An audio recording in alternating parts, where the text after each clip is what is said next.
There's a certain level of cruelty that only a group of children can muster. When one is made to wear a retainer brace at age 8, it was surely an unpleasant sight, the metal headgear wrapped around her face. There are lots of stories about the night of her 9th birthday sleepover. Kids say she willed her metal brace into massive jaws, incising her way through the house. But it was no fault of her own. Mandible Judy isn't a nice name for a quiet little girl.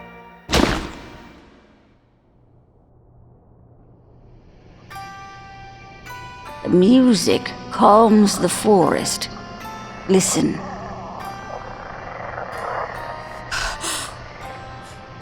Here, Bonnie, you try it. Just press here and strum with this hand. Grandma? Grandma? Bon, wake up.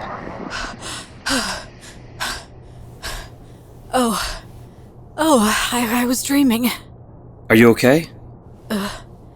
Yeah, I'm alright. Thanks.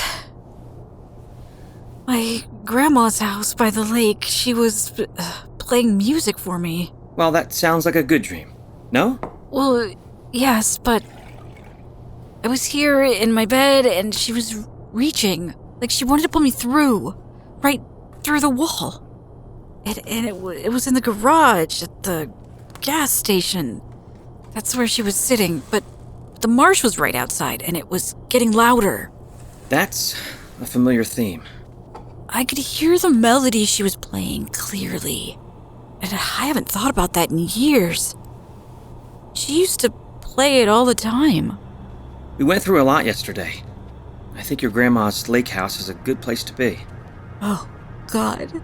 Foozy, I wish that was a dream. We'll never be the same, Bon. We have to move on, but I have to talk to you about what happened. You were asleep. I think you all were. Some kind of weird hypnosis. Yeah, I don't remember much. It was like we all blacked out. All, except for me. I was awake, Bonnie. And I remember it all.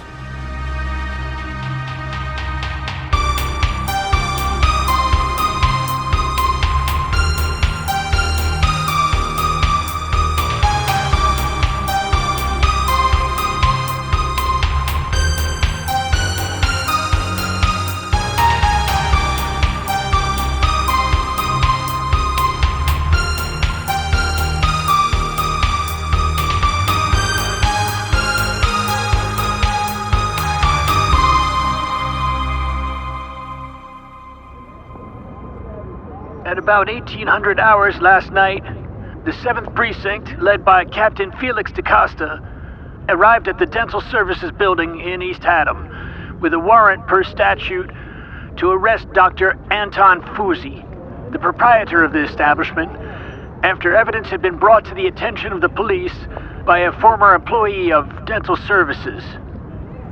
Upon arrival, they found a brown Ford pickup truck belonging to a Mr. Frank Howard of Mudskoggin in the parking area. The driver of the truck was Mr. Howard's 19-year-old son, Kenneth Howard, who is wanted for questioning regarding the killings at Westmore State Psychiatric Hospital last week. Accompanying Mr. Howard were Judy Kaderbeck, 9 years old, and Dr. Foozy himself. Mr. Howard appeared to be holding Dr. Foozy hostage. Hostage negotiation ensued, and hostile actions were taken by Mr. Howard. Witnesses say that Dr. Foozy shot several officers. Captain DaCosta and Patrolman Anthony Negrin were killed in the ensuing gunfire. It appears that Ms. Kaderbeck assaulted Dr. Foozy and inflicted injuries from which the doctor died soon after.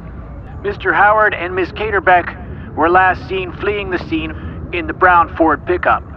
The assailants are deemed to be extremely dangerous. That's all I have at the moment. Chief, there have been conflicting reports on Ms. Kaderbeck's appearance and the nature of the attack on Dr. Foozy.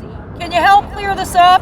Was she holding a weapon? Now, I would caution against lending much credence to hearsay. Stories have been circulating about Miss Kaderbeck since earlier in the year, and we can only say that the details will emerge once we've heard all the witness statements. Mr. Howard was seen with a gun. We don't know if he fired it, but as I said, he is considered extremely dangerous. No! He's confused. You don't understand what's happening to him. I know he would never do these things. Mr. Howard, do you have a statement, sir? Do you know where your son is? Have you heard from him? Frank, we should get out of here. Sir, can we just have a moment of your time? I don't know where he is, but I'm gonna find him. He didn't kill anyone. He's just confused. Frank, come on. This can't help, Mr. Howard. Let's go. Okay. You're right.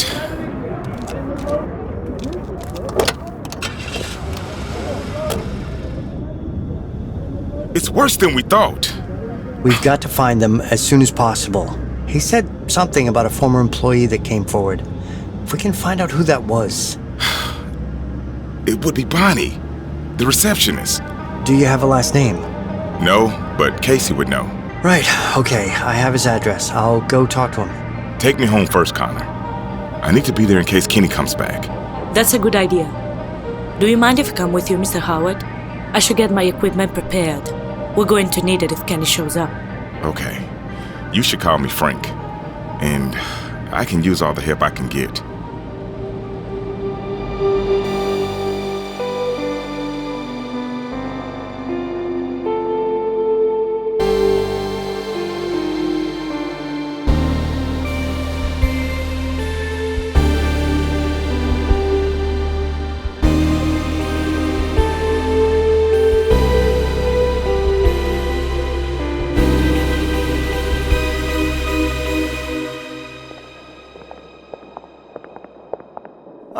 Dr. Nobili, you look like you've been up all night.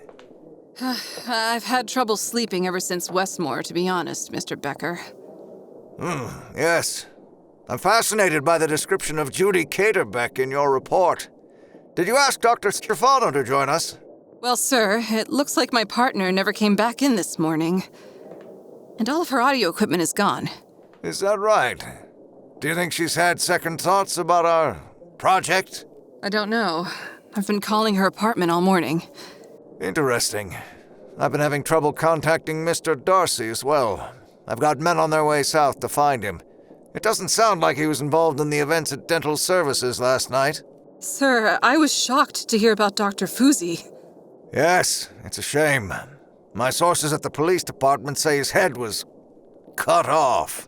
Strange that wherever little Judy Kaderbeck goes, someone seems to lose a head. It is disturbing, sir. And Kenny Howard, he didn't show any signs of mutation, but his behavior is also very erratic. Yes. Not the actions of an average teenager, I'd say. How impressive. The power of these rocks. You'll have to go to East Haddam. Here, you can use the Motorola to keep in touch. We've got to get a hold of those two. They are the key, Doctor.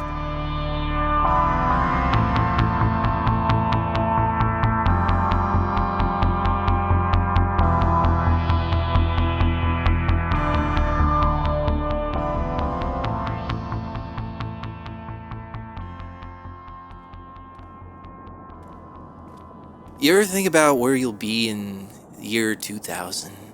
I mean, we'll be old. Not me. I made a pact. I'm staying 19 forever. Right.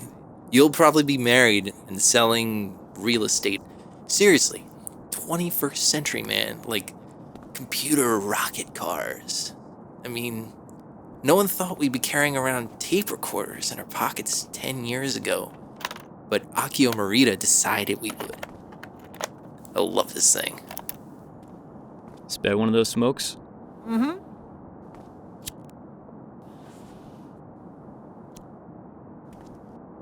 So the show. I thought Belve Ra was still a little rocky, but the crowd liked it, I guess. They loved us. If it wasn't for those assholes from Andover yelling Freebird after every song. Amazing how people just believe that you totally understand the words you're singing. It worked for me. Well, I got something new for us to try out today. It's slower and we'll all have to play keys.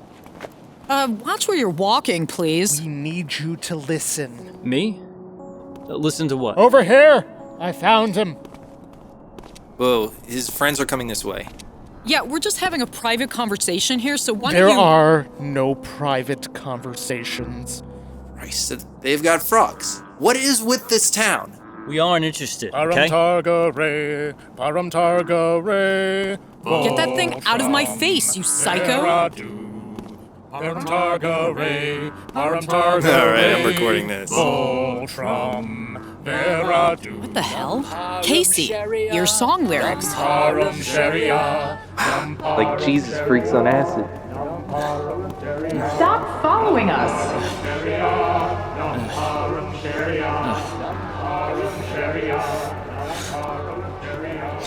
Hedgie, Casey's acting weird again. Help me out here. Get in quick. Do you know this guy? Mr. Darcy? Yeah, come on. Wait, just listen for a moment. Wow. I've been seeing this behavior more and more around here. Just like that guy at the marsh who hit you with the rock. Well, now I guess we know you aren't the only one with a thing for frogs. At least I got all that insanity on tape. This is Mr. Darcy.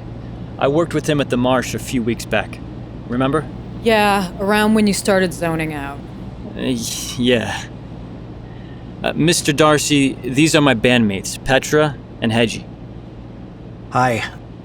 I was hired to study the rocks in case he was assisting me, but we found something truly startling. Like what we just saw? Pretty much, yeah.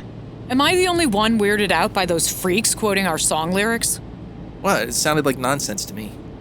Yeah, but those particular nonsense words happen to be our song lyrics. Wait, so we play one gig, and we already have groupies memorizing their lyrics? If that's what groupies are like, I'd rather stay anonymous. I don't know. Maybe they'll buy t-shirts. You want people like that advertising your music. Casey, I don't have much time. Do you know how I can contact the receptionist from dental services? A phone number or address or something? Yeah, Bonnie Galliard. I have her phone number in my address book at home. Make a left on Schiller. Mr. Darcy, have you heard from Kenny? I'm worried. I know he's in trouble. I guess you didn't see the news. Listen, this is gonna sound pretty disturbing, but last night, there was a confrontation at dental services.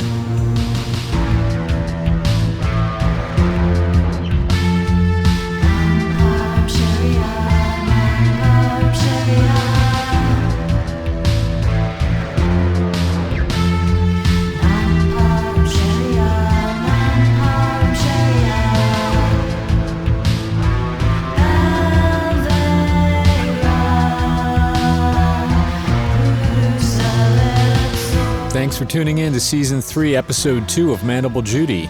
Our cast this week was Erin Lillis, David Steele, Gary Scales, Mike Hall, Giulia Nervi, Graham Rowett, Bonnie Bogovich, Glenn Graber, Tamara Yadao, John Constantine, Chris Burke, and Ken Applebaum. You can follow Mandible Judy on Facebook, Twitter, and Instagram. And please subscribe on iTunes or wherever you listen. We rely on support from our listeners, so please help us keep the show going at patreon.com/mandiblejudy. Thanks, and see you next week.